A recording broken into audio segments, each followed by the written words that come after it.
الحمد لله رب العالمين والصلاة والسلام على رسوله محمد وعلى آله وأصحابه أجمعين وعلى من تبعهم بإحسان إلى يوم الدين. أما بعد فأعوذ بالله من الشيطان الرجيم. بسم الله الرحمن الرحيم.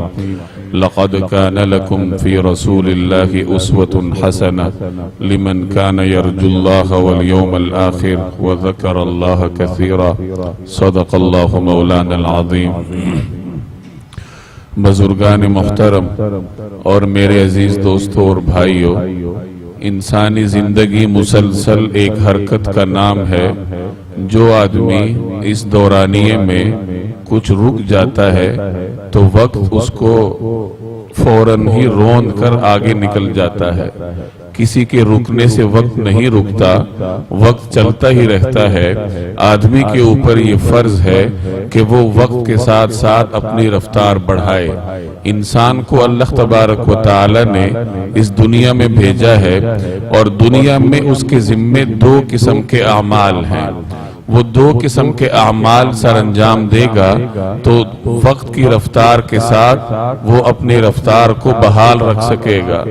ایک عمل اس کا انفرادی ہے کہ وہ اپنے آپ کو انفرادی اوصاف سے متصف رکھے، اور دوسرا عمل اس کا اجتماعی ہے کہ جب وہ معاشرے میں رہتا ہے تو اس کا یہ بنیادی فرض ہے کہ وہ اپنا معاشرتی کردار ادا کرے. چونکہ معاشرے کو فلاح و بہبود کی طرف لے کر جانا یہ افراد کی ذمہ داری ہوا کرتی ہے. ایک معاشرے کے افراد جتنے تربیت یافتہ ہوں گے، جتنے وہ متحرک ہوں گے، جتنے وہ وقت کی نزاکت کو سمجھتے ہوں گے، اسی قدر وہ معاشرہ ترقی یافتہ ہوگا. تو فرد کے ذمے دو قسم کے افعال ہیں: اپنے آپ کو انفرادی طور پر اچھے اخلاق سے متصف کرنا، اور دوسرے نمبر پر معاشرے میں جو معاشرتی سطح پر فلاح و بہبود کے کام ہیں ان میں اپنے آپ کو سرگرم رکھنا اور ہر ممکن کوشش کرنا کہ میں جس معاشرے میں رہتا ہوں میری وجہ سے، میری کوششوں کی وجہ سے وہ معاشرہ ترقی کرے. اگر ہم نبی کریم صلی اللہ علیہ وسلم کی سیرت کا مطالعہ کریں تو رسول اللہ صلی اللہ علیہ وسلم کی سیرت میں آپ کو یہ دونوں چیزیں نظر آئیں گی. آپ صلی اللہ علیہ وسلم کی برکت سے اللہ تبارک و تعالی نے میرے اور آپ تک جو دین پہنچایا ہے، یہ دین صرف انفرادی عبادات کا نام نہیں ہے بلکہ اس دین میں اجتماعی کاموں کو بھی عبادت ہی سے تعبیر کیا جاتا ہے. ہمارے دین میں جہاں نماز عبادت ہے، میں اور آپ نماز پڑھتے ہیں، انفرادی عبادت ہے، اپنے لیے پڑھتے ہیں، اپنی نیکیاں بڑھانے کے لیے اور اللہ تبارک و تعالی کو راضی کرنے کے لیے پڑھتے ہیں. تو جہاں دین اسلام میں نماز عبادت ہے وہاں خلق خدا کی خدمت کرنا بھی عبادت ہے. جہاں دین اسلام روزے کو عبادت تصور کرتا ہے وہاں رفاہ عامہ کے کام، کسی بیوہ کی سرپرستی کرنا، کسی یتیم کے سر پر ہاتھ رکھنا، کسی مسکین کو کھانا کھلا دینا، کسی بے گھر کو چھت مہیا کر دینا، ان تمام افعال کو اسلام عبادت سے تعبیر کرتا ہے. رسول اللہ صلی اللہ علیہ وسلم کی حیات طیبہ میں آپ کو یہ تمام چیزیں واضح طور پہ نظر آئیں. نبی کریم صلی اللہ علیہ وسلم مکہ مکرمہ میں پیدا ہوئے اور آپ کی ابتدائی زندگی مکہ مکرمہ میں گزری. آپ صلی اللہ علیہ وسلم نے بعثت سے پہلے، نبوت سے پہلے مکہ مکرمہ میں ایک عام شہری کی حیثیت سے زندگی بسر کی ہے. مکہ مکرمہ یہ صدیوں پرانا شہر ہے، ایک متمدن شہر تھا. ان کے اپنے اوصاف تھے، اپنی تہذیب تھی، رہنے سہنے کا اپنا طریقہ کار تھا اور صدیوں سے یہ شہر آباد چلا آ رہا تھا. میں بارہا عرض کر چکا ہوں کہ مکہ مکرمہ کی آبادی حضرت ابراہیم علیہ السلام نے اللہ تبارک و تعالی کے حکم سے شروع کی کہ جب انہوں نے اللہ جل جلالہ کے حکم پر عمل کرتے ہوئے اپنی اہلیہ اور اپنے شیرخوار بچے حضرت اسماعیل کو مکہ مکرمہ کی بے آب و گیاہ وادی میں چھوڑا، جہاں نہ کوئی انسان تھا، نہ رہنے سہنے کے آلات کار تھے، نہ زندہ رہنے کا کوئی وسیلہ اور ذریعہ ذریعہ تھا، لیکن صرف اللہ کے حکم پر عمل کرنے کے لیے حضرت ابراہیم علیہ السلام نے اپنی اہلیہ اور اپنے شیرخوار بچے حضرت اسماعیل کو وہاں چھوڑا۔ ان دونوں ماں بیٹا کی برکت سے اللہ تعالیٰ نے یہاں پانی کا انتظام کیا، زمزم کا چشمہ پھوٹ پڑا، اور پانی کی وجہ سے یہاں زندگی گزارنے کے آلات کار میسر ہو گئے۔ چنانچہ قبیلہ بنو جرہم کے لوگ یہاں آ کے آباد ہوئے۔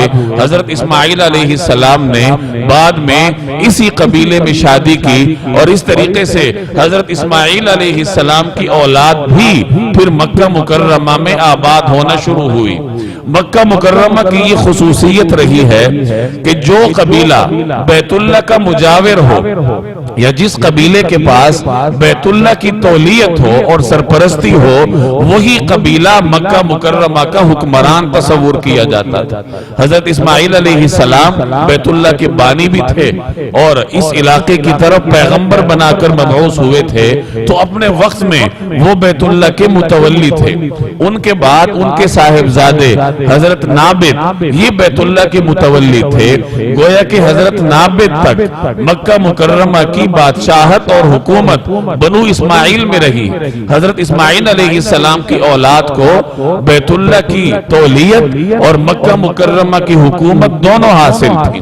بعد میں یہ بیت اللہ کی تولیت قبیلہ بنو جرہم کے پاس چلی گئی۔ اس زمانے میں مکہ مکرمہ میں 3 قسم کی اقوام آباد تھی۔ ایک بنو اسماعیل تھی، حضرت اسماعیل علیہ السلام کی اولاد، جن میں اللہ تبارک و تعالی نے بڑی برکت رکھی تھی۔ عددی اعتبار سے بھی یہ بہت زیادہ تھے، اور دینداری میں بھی یہ اعلیٰ مقام رکھتے تھے حضرت ابراہیم اور اسماعیل کی اولاد ہونے کی وجہ سے۔ دوسرے نمبر پر قبیلہ بنو جرہم یہاں آباد تھا، جو حضرت اسماعیل علیہ السلام کی اہلیہ کا قبیلہ تھا، اور اس نسبت سے یہ قبیلہ بنو اسماعیل کا ماموں قبیلہ کہلاتا تھا۔ اور تیسرے نمبر پر یہاں قبیلہ بنو قطورہ کے لوگ آباد تھے۔ بنو جرہم اور بنو قطورہ یہ دونوں قبائل آپس میں عمزاد تھے، چچازاد بھائیوں کی حیثیت سے یہ زندگی بسر کرتے تھے۔ تو یہ 3 قسم کی اقوام مکہ مکرمہ میں آباد تھی۔ ابتدا میں مکہ مکرمہ کی حکومت اور بیت اللہ کی نگرانی یہ بنو اسماعیل کے پاس تھی۔ حضرت اسماعیل کے بیٹے حضرت نابد کے بعد بیت اللہ شریف کی تولیت قبیلہ بنو جرہم میں چلی گئی، اور بیت اللہ کی تولیت ان کے ہاں جانے کی وجہ سے مکہ مکرمہ کی حکومت بھی ان کے پاس چلی گئی۔ ایک زمانہ ایسا بھی آیا جب قبیلہ بنو جرہم اور قبیلہ بنو قطورہ ان دونوں کے درمیان سخت خون ریزی ہوئی، بیت اللہ کی تولیت اور مکہ مکرمہ کی حکومت حاصل کرنے کے لیے۔ جیسے میں نے عرض کیا کہ یہ دونوں قبیلے مکہ میں آباد تھے۔ بنو قطورہ کا قبیلہ یہ مکہ کے نشیبی علاقے میں تھا، جسے آج کل اجیاد کہتے ہیں، اور بنو جرہم کا قبیلہ یہ مکہ کے بالائی حصے میں آباد تھا۔ ان کے درمیان جنگ ہوئی، جس میں بنو جرہم کو فتح حاصل ہوئی، اور بیت اللہ کی تولیت اور مکہ مکرمہ کی حکمرانی اسی قبیلے کے ہاتھ میں رہی، اور ایک عرصے تک رہی۔ بعد میں اس قبیلے کے لوگوں نے دین اسماعیل کو چھوڑ کر مختلف گمراہیاں اختیار کی۔ بیت اللہ میں لوگ نذرانے لا کے رکھتے تھے، چونکہ عرب کے لوگوں میں بیت اللہ کی اپنی حیثیت تھی، وہ یہاں عبادت کے لیے آتے تھے اور نذرانے بھی پیش کرتے تھے۔ تو بنو جرہم کے لوگوں نے وہ نذرانے کھانے شروع کیے، رشوت خوری کا بازار ان میں گرم ہوا، اور اس کا نتیجہ یہ ہوا کہ اللہ تبارک و تعالی نے اس قبیلے کو مکہ مکرمہ سے نکال دیا۔ سیرت ابن ہشام کے مصنف لکھتے ہیں کہ مکہ مکرمہ میں اللہ نے یہ خصوصیت رکھی ہے کہ جب کوئی قبیلہ یہاں ظلم کا بازار گرم کرتا تھا اور گمراہی کی انتہائی سرحدوں پر پہنچتا تھا، تو اللہ تبارک و تعالی اسے مکہ سے نکال باہر پھینکتا تھا۔ جیسے نبی کریم صلی اللہ علیہ وسلم نے مدینہ طیبہ کے بارے میں ارشاد فرمایا ہے کہ مدینہ مدینہ ایک بھٹی کی مانند ہے جو گند اور بری چیزوں کو باہر پھینکتا ہے، اسی طریقے سے مکہ مکرمہ میں بھی اللہ تبارک و تعالی نے یہ خصوصیت رکھی ہے، اور یہ زمانہ جاہلیت سے ہے کہ جب ایک قبیلہ قبائلی سطح پر یہاں برائیوں کا بازار گرم کرنے کی کوشش کرتا تھا، یا کوئی بادشاہ اس علاقے میں ظلم اور بربریت کا بازار گرم رکھنے کی کوشش کرتا تھا، تو اللہ تبارک و تعالی اسے مکہ سے باہر نکالتے تھے۔ مکہ کا ایک نام بکہ بھی ہے جس کا ذکر قرآن کریم میں ہے، میم کی جگہ با ہے۔ اب بکہ کے مختلف معنی ہیں، لیکن ابن ہشام اس کا ایک معنی یہ ذکر کرتے ہیں کہ اس کا معنی گردنیں توڑنا ہے، کہ چونکہ مکہ سرکش لوگوں کی گردنیں توڑ دیا کرتا تھا اور ظالموں کو مکہ سے باہر نکال پھینکتا تھا، اس وجہ سے اس کا نام بکہ بھی پڑ گیا۔ اس کے اور بھی کئی معنی اور مفاہیم ہیں، لیکن ایک مطلب بکہ کا یہ بھی ہے جو یہ سیرت نگار ذکر کرتا ہے۔ تو جب قبیلہ بنو جرہم کے لوگوں نے اپنا دین چھوڑا اور نذرانے کھانے شروع کیے، حرام کے وہ طلبگار ہوئے، تو اللہ تبارک و تعالی نے ان پر بنو بکر اور بنو خزاعہ کو مسلط کیا، اور ان دونوں قبائل نے بنو جرہم کو نکال دیا مکہ سے، اور مکہ سے ان کو جلاوطن کر دیا گیا۔ ان کی جلاوطنی کے بعد مکہ مکرمہ کی حکومت قبیلہ بنو خزاعہ کے حصے میں آئی۔ بعد میں اللہ تبارک و تعالی نے رسول اللہ صلی اللہ علیہ وسلم کے جد امجد قصی بن کلاب کو یہ توفیق دی کہ انہوں نے قبیلہ بنو خزاعہ سے مکہ مکرمہ کی حکومت چھین لی، اور اس طریقے سے مکہ مکرمہ کی حکومت دوبارہ حضرت اسماعیل علیہ السلام کی اولاد قریش اور رسول اللہ صلی اللہ علیہ وسلم کے آباء و اجداد میں آئی۔ قصی بن کلاب کے دور میں سیرت نگار لکھتے ہیں کہ مکہ مکرمہ نے بڑی ترقی کی۔ اب تک یہ تھا کہ جہاں آبادی شامیانوں کی شکل میں تھی، لوگ خیموں میں رہتے تھے، قصی بن کلاب نے مکہ کے لوگوں کو پتھروں کے گھر تعمیر کرنے کی ہدایت کی۔ انہوں نے ایک دارالندوہ تعمیر کیا جو بعد میں رسول اللہ صلی اللہ علیہ وسلم کے دور میں بھی رہا۔ دارالندوہ کا مقصد یہ تھا کہ قبیلے کے سرکردہ لوگ وہاں جمع ہوں اور مختلف مسائل پر بحث کریں۔ آپ اسے پارلیمنٹ ہاؤس کہہ دیجئے یا دارالمشورہ کہہ دیجئے، جہاں لوگ جمع ہو کر مختلف قبائلی سردار باہمی اکٹھے ہو کر مختلف امور کے بارے میں مشورے کیا کرتے تھے، اور یہ حرم کے بالکل متصل تھا۔ اب تو یہ حرم کا حصہ بن چکا ہے۔ تو قصی بن کلاب کے دور میں مکہ مکرمہ نے باقاعدہ ایک شہری ریاست کی حیثیت اختیار کی۔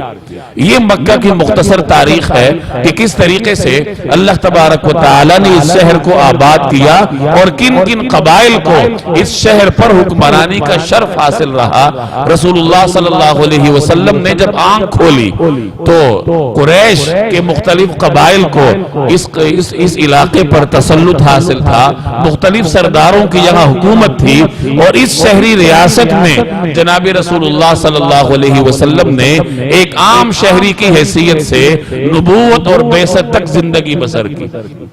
آپ اگر رسول اللہ صلی اللہ علیہ وسلم کی نبوت سے پہلے زندگی کا مطالعہ کریں گے تو آپ کو رسول اللہ صلی اللہ علیہ وسلم ایک نمایاں شہری کی حیثیت سے نظر آئیں گے، جو یہ کوشش کرتا ہے کہ میرے قبیلے میں اصلاح کی شکل عام ہو اور معاشرہ ترقی کرے، یہاں ظلم و ستم کا جو بازار گرم ہے اسے ٹھنڈا کیا جائے، امن و امان کی کوششیں کرتے ہوئے آپ کو رسول اللہ صلی اللہ علیہ وسلم نظر آئیں گے۔ چنانچہ ایک معروف واقعہ ہے حلف الفضول کے نام سے۔ حلف الفضول یہ ایک حلف ہے اور اس کی ایک تاریخ ہے۔ قبیلہ بنو جرہم جس کا میں نے تذکرہ کیا، اس کے کچھ حضرات نے جمع ہو کر یہ وعدہ کیا تھا نبی کریم صلی اللہ علیہ وسلم کی ولادت سے صدیوں پہلے۔ اس کے 3 بزرگ جمع ہوئے اس قبیلے کے، اور انہوں نے باہم یہ وعدہ کیا تھا کہ ہم یہ کوشش کریں گے کہ مکہ مکرمہ کی سرزمین پر امن قائم ہو۔ چونکہ ان تینوں بزرگوں کے نام میں لفظ فضل مشترک تھا، تینوں انہوں کے نام میں فضل آتا تھا، تو اس نام کی وجہ سے اس حلف کا نام حلف الفضول پڑ گیا۔ اور بعد میں جب مکہ مکرمہ میں قریش کے دور میں بدامنی کا بازار گرم تھا، حرب فجار کے نام سے قریش 4 جنگیں لڑ چکے تھے، خون ریز قسم کی جنگیں، اور اس کے علاوہ یہاں سود خوری کا بازار گرم تھا۔ اگر کوئی شخص ذرا صاحب حیثیت ہوتا تو وہ کم مرتبہ والے کا حق مارنے میں کوئی کمی نہیں چھوڑتا تھا۔ ایک دوسرے کا حق مارنا یہاں عام ہوا، تو نبی کریم صلی اللہ علیہ وسلم کے چچا زبیر بن عبد المطلب، یہ عبداللہ بن جدعان کے گھر میں انہوں نے کچھ قبائل کو جمع کیا اور دوبارہ اس حلف الفضول کو تازہ کیا کہ اسی مکہ کی سرزمین پر جو صدیوں پہلے ایک حلف ہو چکا ہے اور بنو جرہم کے سرکردہ افراد نے باہمی ایک معاہدہ کیا ہوا تھا اس علاقے میں امن برپا کرنے کا، اب دوبارہ ضرورت آن پڑی ہے کہ ہم دوبارہ جمع ہو کر اس علاقے میں امن قائم کرنے کے لیے اپنی کوششیں کریں۔ چنانچہ مختلف قبائل نے جمع ہو کر یہ معاہدہ کیا کہ آج کے بعد مکہ کی سرزمین پر جو بھی مظلوم ہوگا اور وہ آ کر ہم سے اپنے لیے مدد طلب کرے تو حلف الفضول کے یہ جو اراکین ہیں یہ اس کی مدد کرنے کے پابند ہوں گے۔ رسول اللہ صلی اللہ علیہ وسلم کی عمر اس وقت 20 برس تھی۔ جوانی کے آغاز میں نبی کریم صلی اللہ علیہ وسلم نے اس اہم معاہدے میں شرکت کی تھی اور حلف الفضول کے اہم اراکین میں جناب رسول اللہ صلی اللہ علیہ وسلم بھی شامل تھے۔ اب بعد میں اس حلف کے جو اراکین تھے انہوں نے مکہ مکرمہ میں امن و امان کی کوششوں کا آغاز کیا۔ اگر کوئی مظلوم ان کے پاس آتا اور داد رسی کے لیے مدد کے لیے تو اس حلف کے جو اراکین تھے وہ اس کی مدد کیا کرتے۔ چنانچہ سیرت نگار ایک واقعہ نقل کرتے ہیں کہ نبوت کے بعد نبی کریم صلی اللہ علیہ وسلم نے جب دعوت کا آغاز کیا، اب مکہ کے اکثر لوگ آپ کے مخالف تھے۔ ابو جہل آپ کا سرکردہ دشمن تھا۔ قبیلہ عراش کا ایک شخص اس نے ابو جہل سے کوئی مالی معاملہ کیا، ابو جہل نے اس کے مال کی قیمت دینے سے انکار کیا۔ ابو جہل ایک ظالم سردار تھا، اب وہ بیچارہ پردیسی مجبور تھا، ابو جہل سے پیسے لینے سے قاصر تھا، مختلف لوگوں کے پاس گیا لیکن کوئی اس کی مدد کے لیے تیار نہ ہوا۔ اب ایک شخص نے مذاق کرتے ہوئے اس کو کہا کہ اگر کوئی شخص ابو جہل سے تمہاری قیمت نکلوا سکتا ہے تو وہ محمد ہیں صلی اللہ علیہ وسلم۔ اس نے ازروئے مذاق کہا تھا کہ رسول اللہ صلی اللہ علیہ وسلم کی معاشرتی حیثیت نبوت کے فوراً بعد اس قدر مضبوط نہیں تھی اس کی نظر میں، تو اس نے بطور مذاق کے اس کو کہا کہ جاؤ اور ان سے جا کر کہو کہ وہ ابو جہل سے تمہاری قیمت لے کر دے۔ جب وہ پردیسی حضور علیہ السلام کی خدمت میں حاضر ہوا تو نبی کریم صلی اللہ علیہ وسلم اس کو لے کر ابو جہل کے دروازے پر گئے، دروازہ کھٹکھٹایا، ابو جہل باہر نکلا، نبی کریم صلی اللہ علیہ وسلم نے اس شخص کا معاملہ اس کے سامنے رکھا اور فرمایا کہ اس کو فوراً قیمت ادا کرو۔ ابو جہل فوری طور پر گیا اور قیمت لا کر اس کو ادا کر دی۔ اب لوگوں نے اسے طعن و تشنیع کی کہ یہ تم نے کیا کیا، تم نے محمد صلی اللہ علیہ وسلم کے کہنے پر فوری طور پر قیمت واپس کر دی، اس کی کیا وجہ ہے؟ تو ابو جہل کہنے لگا کہ جب انہوں نے میرے گھر کا دروازہ بجایا تو دروازہ بجانے کی وجہ سے میرے گھر پر ایک زلزلہ برپا ہوا، میں خوفزدہ ہوا، خوفزدہ ہو کر باہر نکلتا ہوں تو سامنے محمد صلی اللہ علیہ وسلم کھڑے ہیں اور آپ کے دونوں طرف ایسے خونخوار اونٹ کھڑے ہیں جن کے منہ سے جھاگ نکل رہی ہے اور قریب ہے کہ وہ مجھے کھا لیں، تو ان کے خوف سے میں نے فوری طور پر اس شخص کو قیمت لا کر ادا کر دی۔ یہ رسول اللہ صلی اللہ علیہ وسلم کا معجزہ تھا نبوت کے فوراً بعد، لیکن اس ایک واقعے سے آپ اندازہ لگا لیں کہ جناب نبی کریم صلی اللہ علیہ وسلم اپنی نبوت سے پہلے بھی اور نبوت کے بعد بھی جب آپ کی معاشرتی حیثیت مضبوط تھی اس وقت بھی، اور جب معاشرتی حیثیت کچھ کم تھی کہ چونکہ اکثر لوگ آپ کے خلاف ہیں، اس وقت بھی رسول اللہ صلی اللہ علیہ وسلم ہر ممکن طریقے سے مظلوم کی خبرگیری کرتے تھے، اور حلف الفضول میں شرکت کو رسول اللہ صلی اللہ علیہ وسلم اپنے لیے باعث فخر سمجھتے تھے۔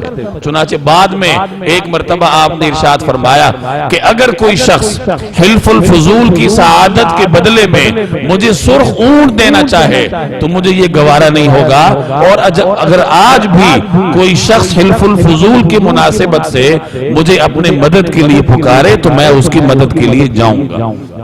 تو یہ ایک اہم معاہدہ تھا، اور اسلام کے بعد بھی اس معاہدے کی باقیات آپ کو جگہ جگہ نظر آئیں۔ چنانچہ ایک واقعہ سیرت نگار نقل کرتے ہیں کہ حضرت سیدنا حسین رضی اللہ تعالی عنہ کا کوئی مالی معاملہ ہوا ولید بن عتبہ کے ساتھ۔ ولید بن عتبہ قبیلہ بنو امیہ کا شخص تھا اور مدینہ طیبہ کا گورنر تھا۔ اب اس گورنر نے حضرت حسین کے ساتھ کوئی مالی معاملہ کیا، اور پھر اپنی حکومت اور طاقت کی وجہ سے سیدنا حسین کا حق دینے سے انکار کیا۔ حضرت امام حسین نے اس سے مطالبہ کیا کہ یا تو میرا حق واپس کرو، اگر تم میرا حق واپس نہیں کرو گے تو میں اپنی تلوار اٹھاؤں گا اور مسجد رسول اللہ جاؤں گا، مسجد نبوی جاؤں گا، اور وہاں جا کر حلف الفضول کو بنیاد بنا کر لوگوں کو اپنی مدد کے لیے پکاروں گا کہ وہ میری مدد کریں۔ اب قریب حضرت عبداللہ بن زبیر رضی اللہ تعالی عنہ کھڑے تھے، یہ بات چیت سن رہے تھے۔ انہوں نے فرمایا کہ اگر سیدنا حسین مسجد نبوی آئے اور انہوں نے حلف الفضول کو بنیاد بنا کر لوگوں کو اپنی مدد کے لیے بلایا تو میں اپنی تلوار اٹھاؤں گا اور اس حلف کی پاسداری میں سیدنا حسین کا ساتھ دوں گا، اور ہم مل کر لڑیں گے، یا تو گورنر ان کو اپنا حق دے گا یا ہم سب اپنی جان دے دیں گے۔ یہی جملہ چند اور قبائل کے پاس پہنچا جو حلف الفضول میں ان کے آباء و اجداد شامل تھے، ان سب نے یہی کہا کہ ہم حلف الفضول کی مناسبت سے سیدنا حسین کے حق کے لیے لڑیں گے۔ جب گورنر نے یہ ساری صورتحال دیکھی تو دباؤ میں آ کر وہ حضرت حسین کو اپنا حق دینے کے لیے مجبور ہوا۔ یہ ایک نمائندہ واقعہ ہے، اس سے آپ اندازہ لگائیں کہ یہ کتنا اہم معاہدہ تھا۔ اسلام کے بعد بھی مسلمان بلکہ صحابہ کرام اس معاہدے کی پاسداری کو اور اس معاہدے کی بنیاد پر کسی مظلوم کو اپنا حق دینا اپنے لیے شرف اور سعادت سمجھتے تھے۔ نبی کریم صلی اللہ علیہ وسلم اپنی جوانی کے عین آغاز میں جب آپ کی عمر مبارک محض 20 برس کی ہے، اس معاہدے میں شامل ہیں اور اپنا معاشرتی کردار ادا کرتے ہوئے آپ کو نظر آ رہے ہیں۔ اسی طریقے سے ایک اور اہم معاملہ آپ نے سن رکھا ہے کہ جب کعبے کی تعمیر کی نوبت آئی، اب مختلف قبائل نے مل کر کعبے کی تعمیر کرتے کرتے جب حجر اسود کو رکھنے کا مرحلہ آیا تو ہر قبیلے کی خواہش تھی کہ یہ مبارک کام ہمارے حصے میں آئے، اور یہ خواہش اس قدر زور پکڑ گئی کہ قبائل آپس میں لڑنے کے لیے تیار ہوئے۔ اب لڑائی جھگڑا ہونے کو تھا کہ ایک بزرگ نے انہیں مشورہ دیا کہ آپس میں لڑو مت، بلکہ دیکھو اب جو شخص سب سے پہلے حرم کی حدود میں بیت اللہ میں داخل ہو، مسجد حرام میں، تو اسی شخص کو اپنا ثالث مان لو اور وہ جو فیصلہ کر لے اس پہ عمل کر لو۔ لوگوں نے دیکھا کہ سب سے پہلے جناب نبی کریم صلی اللہ علیہ وسلم مسجد حرام میں داخل ہوئے۔ اس وقت رسول اللہ صلی اللہ علیہ وسلم کی عمر مبارک 35 برس تھی، اور وہاں جو لوگ بیٹھے تھے وہ بڑے معمر تھے، پرانے سن رسیدہ قبائلی سردار تھے۔ تو وہ سب جناب نبی کریم صلی اللہ علیہ وسلم کو دیکھتے ہی پکار اٹھے، ھذا محمد الامین رضینا، کہ یہ تو محمد ہیں جو کہ امین ہیں، ہمارے معاشرے میں امین کے لقب سے معروف ہیں، رضینا، ہم ان کی ثالثی پر راضی ہیں، یہ جو فیصلہ کر لیں گے وہ ہمیں منظور ہے۔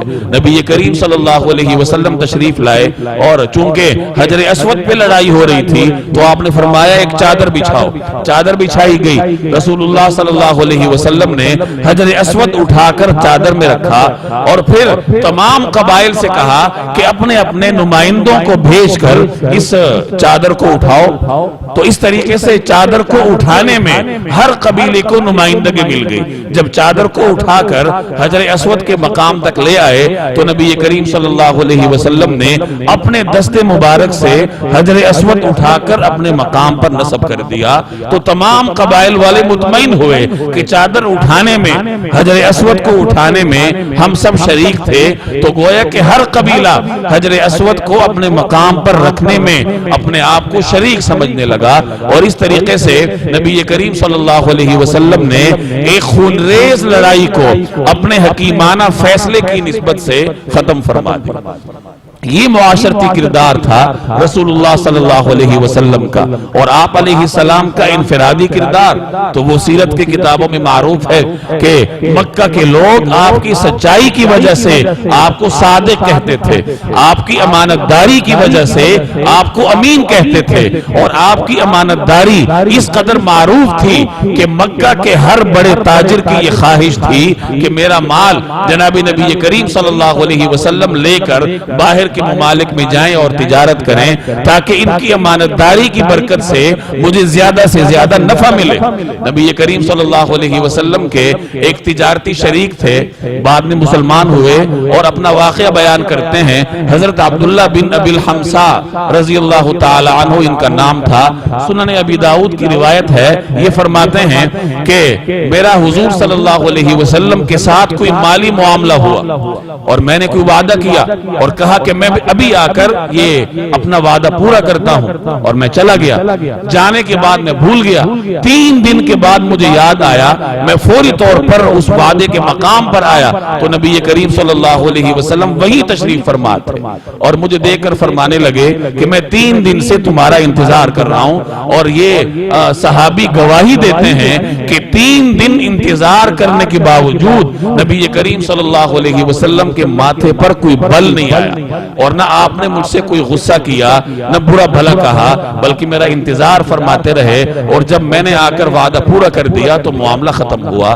یہ رسول اللہ صلی اللہ علیہ وسلم کے ذاتی اوصاف تھے. آپ کے ذاتی اوصاف کا اندازہ اس بات سے لگائیے کہ جب آپ کو نبوت ملی اور آپ حضرت خدیجہ کے پاس گئے تو کچھ گھبراہٹ کا شکار تھے. حضرت خدیجہ رضی اللہ تعالی عنہا نے آپ کو تسلی دی، اور جس جملے کے ساتھ تسلی دی اس جملے سے آپ اندازہ لگا سکتے ہیں کہ رسول اللہ صلی اللہ علیہ وسلم کے نبوت سے پہلے اوصاف کیا تھے. حضرت خدیجہ آپ سے کہتی ہیں کہ آپ پریشان نہ ہوں، اللہ تعالیٰ آپ کو اکیلا نہیں چھوڑے گا. کیوں؟ آپ لوگوں کی امداد کرتے ہیں، آپ مہمان کی مہمان نوازی کرتے ہیں، مصیبت زدہ کی مدد کرتے ہیں، غریبوں کی یتیموں کی خبرگیری کرتے ہیں. جب آپ کے اندر یہ اوصاف موجود ہیں تو آپ کو مطمئن رہنا چاہیے کہ اللہ تبارک و تعالی آپ کو اکیلا نہیں چھوڑے گا. یہ رسول اللہ صلی اللہ علیہ وسلم کی سیرت کے چند چیدہ اوصاف میں نے عرض کیے کہ نبوت سے پہلے جب نبی کریم صلی اللہ علیہ وسلم مکہ مکرمہ کی سرزمین پر ایک عام شہری کی حیثیت سے زندگی بسر کر رہے تھے تو آپ کا معاشرتی کردار کیا تھا اور آپ کا ذاتی کردار کیا تھا. اور سیرت کے اس باب کو میں اور آپ اگر اپنے لیے رہنما بنا لیں کہ ہم ایک ملک میں رہتے ہیں، دنیا کے جس خطے میں بھی رہتے ہوں، اگر ہم وہاں کے شہری ہیں، شہری ہونے کی حیثیت سے ہمارے اوپر کیا ذمہ داریاں ہیں کہ انفرادی طور پر ہمارے اخلاق کیسے ہونے چاہیے، اور ایک معاشرے میں رہتے ہوئے معاشرتی فلاح و بہبود کے لیے کوششیں کرنا کس قدر ہمارے لیے اہم ہے. یہ تمام اسباق آپ کو سیرت سے میسر ہو سکتے ہیں اگر کوئی شخص اس کا مطالعہ کرے. اللہ تبارک و تعالی مجھے اور آپ کو عمل کرنے کی توفیق دے. وما علینا الا البلاغ.